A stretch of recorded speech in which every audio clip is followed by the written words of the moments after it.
දැන් කාලාන්තරයක් තිස්සේ இந்த நாட்டின் யுத்தத்தால் பாதிக்கப்பட்டவர்களுக்கு நியாயம் வழங்கப்பட வேண்டும் என தனுஷ்க ரசாஞ்சன காந்தகமகே தெரிவித்துள்ளார். குற்றப்புலனாய்வு பிரிவிற்கு முறைப்பாடொன்றை செய்வதற்கு வருகை தந்த போதே அவர் இந்த கருத்தை தெரிவித்தார். அந்த மக்களுக்கு நியாயம் வழங்க கோரிய அனைத்து அரசாங்கங்களும் பதவிக்கு வருகின்றன. பதவிக்கு வந்ததும் அதனை அடியோடு மறந்து விடுகின்றார்கள். இந்த விடயம் தொடர்பாக நடவடிக்கை எடுக்க எந்தவிதமான ஆதாரங்களும் சாட்சியங்களும் இல்லை எனவும் தெரிவிக்கப்படுகின்றன.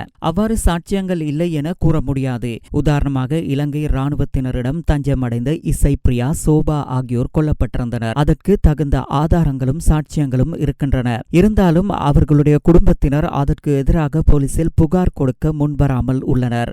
அதேபோல அவர்களுடைய குடும்ப அங்கத்தவர்கள் எவரும் உயிரோடு இல்லை எனவும் குறிப்பிடப்படுகின்றனர். இந்த விடயம் தொடர்பாக நான் பேசுவதற்கு காரணம் எவரோடும் இருக்கும் விரோதம் இல்லை என்பதனை கூறிக்கொள்ள விரும்புகின்றேன். வடக்கு மக்களுக்கு நல்லதை செய்ய நினைத்தால் வலிந்து காணாமல் ஆக்கப்பட்டவர்களுக்கு நியாயம் பெற்றுக் கொடுக்க வேண்டும்.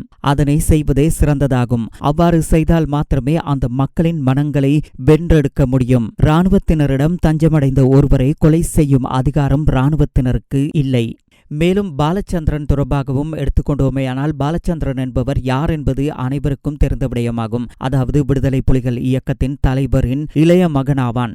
அது அனைவரும் அறிந்த விடயம்.